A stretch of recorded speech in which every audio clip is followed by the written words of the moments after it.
Someone asked me the question, what is the hardest thing with being a content coach, a content creator, and things of that nature? So there's a couple things that can be considered hard, but the main one is belief in yourself. And that's going to be with any business.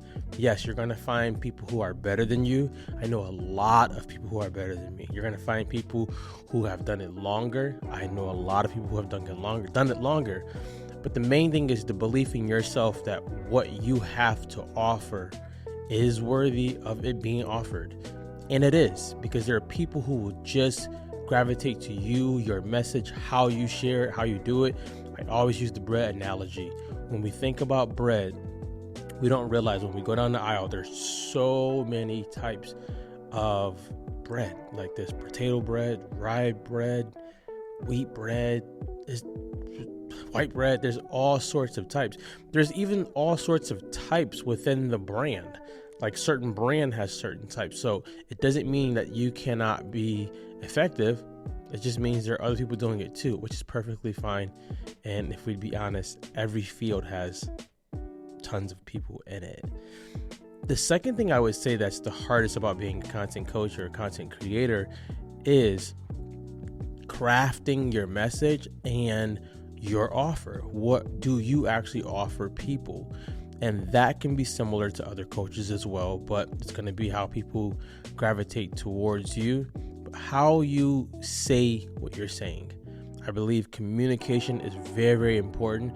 I believe how you teach is very, very important. If you're a teacher that's always yelling and always pointing out the wrong things of your students, then you're going to have a hard time with people who may have certain struggles. You want to be a person and a coach who people feel when they are in your presence virtually or in person, they feel encouraged. Even when you're giving them feedback, they feel empowered to go do more of what they need to do.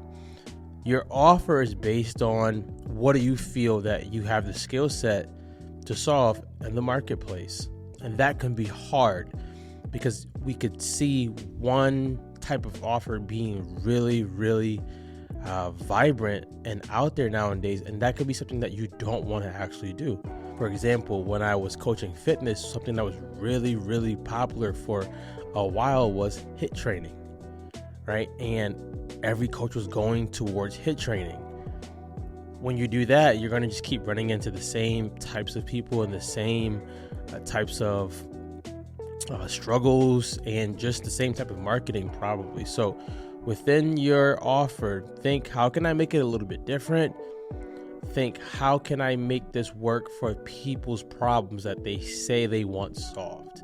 That is big in itself, right? Instead of me fighting and convincing you to do something, I want to learn what are the problems that you want solved that I have a solution for. So those are my answers, what I consider to be hard as a content coach. The bonus one would be, no one wants to tell you this at first until you have like a steady amount of clients and maybe you're on subscriptions. Some days can be good, some days can be bad.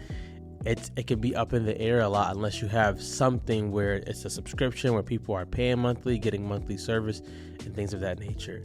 But everything is hard in life. If you want to do something, you're going to find a way to do it. You're going to make it happen. So my suggestion for you, if you're thinking about being a content coach or a content creator, is write down the pros and cons. I would say, honestly, if you have a full-time job, keep the full-time job and do that on the side until it can replace your income. Yes, it looks exciting to have the liberty to do whatever you want all day, but with that amount of freedom, you have to think about your income as well. So get unstuck, guys. Go be great.